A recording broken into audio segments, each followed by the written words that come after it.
कुल जमाती हुर्रियत कॉन्फ्रेंस ने आज मकबूजा जम्मू कश्मीर में हड़ताल की कॉल दी थी। कश्मीर मीडिया सर्विस के मुताबिक कुल जमाती हुर्रियत कॉन्फ्रेंस ने भारत के मुतनाज़ा वक्फ तरमीमी कानून और मकबूजा कश्मीर में गैर मकामियों को डोमिसाइल देने के खिलाफ हड़ताल की कॉल दी है। मोदी हुकूमत के मजमूम मनसूबों के खिलाफ श्रीनगर में एहतजाजी मार्च भी किया जाएगा। हुर्रियत कॉन्फ्रेंस का कहना है कि वक्फ तरमीमी कानून कश्मीरी और भारतीय मुसलमानों के सियासी, मजहबी और समाजी तशख़्ख़ुस पर हमला है। भारत फॉल्स फ्लैग ऑपरेशन के जरिए तहरीक आज़ादी को बदनाम करने की कोशिश कर रहा है। भारत ओछे हथकंडों से कश्मीरी अवाम की मुनसिफाना जिद्दोजहद को बदनाम कर रहा है। हुर्रियत कॉन्फ्रेंस ने मुतालबा किया है कि आलमी बिरादरी अक़वाम मुत्तहिदा की करारदादों और सिंतास मुआहदे की खिलाफ वर्जियों पर भारत का मुहासबा करे। मोदी हुकूमत के मजमूम मनसूबों के खिलाफ श्रीनगर में एहतजाजी मार्च भी किया जाएगा।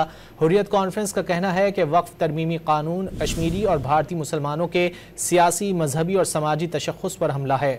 भारत फॉल्स फ्लैग ऑपरेशन के जरिए तहरीक आज़ादी को बदनाम करने की कोशिश कर रहा है। भारत ओछे हथकंडों से कश्मीरी अवाम की मुनसिफाना जिद्दोजहद को बदनाम कर रहा है। हुर्रियत कॉन्फ्रेंस ने मुतालबा किया है कि आलमी बिरादरी अक़वाम मुत्तहिदा की करारदादों और सिंतास मुआहदे की खिलाफ वर्जियों पर भारत का मुहासबा करे।